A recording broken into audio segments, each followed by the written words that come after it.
Hey, what's going on, guys? Hexer, and today I thought we'd take a look at the Masters of the Universe Classics Roton and Skelcon. Now, before we get into the vehicle, which is the main reason for buying this, or actually the only reason for myself for buying this, let's take a look at this figure. Now, I kept it in the package just because I'm going to end up selling this guy, and I wanted it to be as new as possible, just because of the fact that he's kind of the exclusive that comes with the vehicle, but he's not one of the main characters, and since Super 7 is going to be doing all these Ultimate figures, and I only really want to pick up the main characters, he's one that I really don't need on my shelf. But those completists that want all the characters that weren't able to pick this Roton up because he was only available on the MOTUC Collector website, and it was only for like a couple of weeks before they ended up closing it for 2016.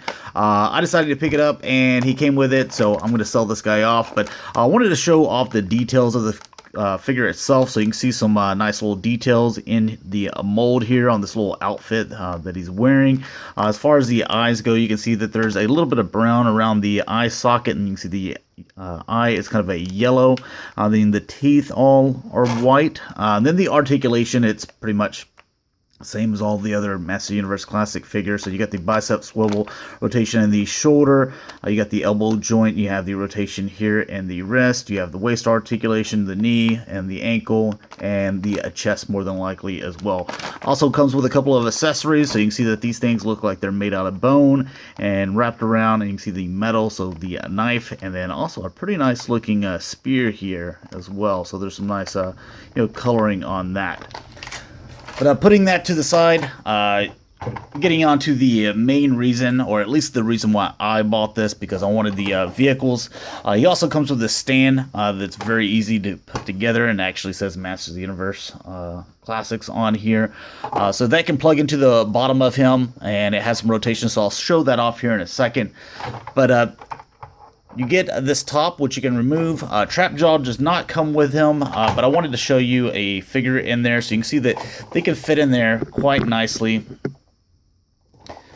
And he has plenty of room. Unfortunately, he only has one arm, but I still put this back here so, he can feel good about himself. You can see that he can just grip it with the one hand, or if he had two hands, he could do it with both hands. And fits in there quite nicely, and you can put the top on. So I guess this video is more of kind of a show what you get in case you wanted to buy this on the secondary market, in case you didn't get it, more than it is a review, since you can't buy it on MOTUC Collector anymore. So maybe Super 7 will come back out with these guys eventually, but I wanted to kind of just show in case anyone was wanting to see what you got, in case you wanted to pay that little bit of extra premium to get him on like eBay or something like that. So alright, as far as the details go, with the paint and everything, you can see that the eyes are done really well. And I had this vehicle whenever I was a kid, for back in the 80s, and much smaller obviously, but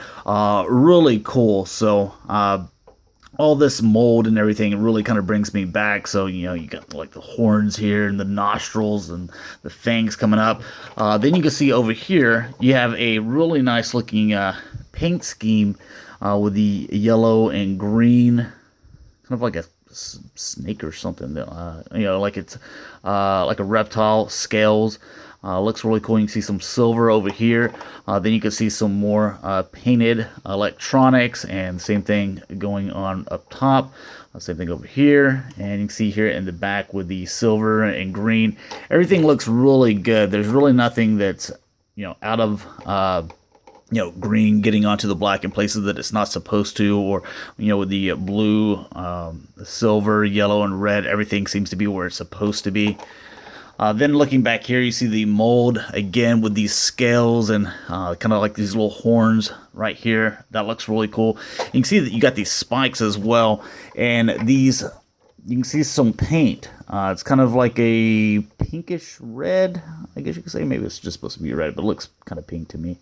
But you have it that color, and then each one of these spikes on the bottom and the top, you can see that there's some red paint on those. So every single one of those, you can see that paint. So they're actually, even though majority of it's black, you can still see that there's really nice paint detail all over, on every single one of these things, and on the bottom ones too. So yeah, it just doesn't look as much paint went onto the bottom, but I can still see some. But looking over here, you can still see all these little things. They all match up to the other side as well, all the little electronics. And then looking in the cockpit, you can see that there's some nice paint in there with the silver. You can see some blue, green, yellow. There's some white over here, so all those little buttons. And there's the little pedals down there. Some more of that paint. And then it comes with these two guns, which, I guess you could take off and you put them over here if you wanted to, but this is the way I saw on the box, so that's where I'm going to put them. But those are detachable, so you can take them off and you can put them in one of your character's hands if you wanted to, or you can leave them on there. On the bottom, you can see that you have these 4 wheels, so these just roll, and then this one and this one over here, as you roll it, you can see that it starts to turn the blades, which was one of the things that was really cool about the original that came out in the 80s. So let's see if we can... Yeah, so going back and forth, you can see that the blades rotate as you turn. So, and then this just fits on here, kind of nice and snug. There's a couple of holes back here to where that just kind of inserts there, and this just kind of sets on top, kind of like a crown. And then this is just mainly all red, except for this right here is painted that kind of pink color, and nothing really on the back. Or it looks like there's a little bit of that kind of glitter or pearl here on the back as well, just on kind of to texture that, if you can see that. That it's not just all this, flat red right here, that there actually kind of is kind of like a coat over this. And then you can see, this right here, you can definitely see that there's something on here as well. But that was kind of a quick look at him. Real quick to show him on the stand. This just plugs into the bottom. And then you can adjust this however you need to. So So if you wanted to set them on your shelf like that, or, that's probably a really good angle there, but, you could rotate them if you wanted to, like so, or have them kind of up in the air. But this is a really strong stand. And that's probably how I'll have them displayed on my shelf, and maybe throw a character in there or something like that. But anyways, this is what you got for Roton. So thanks a lot for watching, guys. Hopefully you enjoyed. And I'll be doing a couple more vehicles for Master Universe Classics this week. So talk to you guys later. Peace.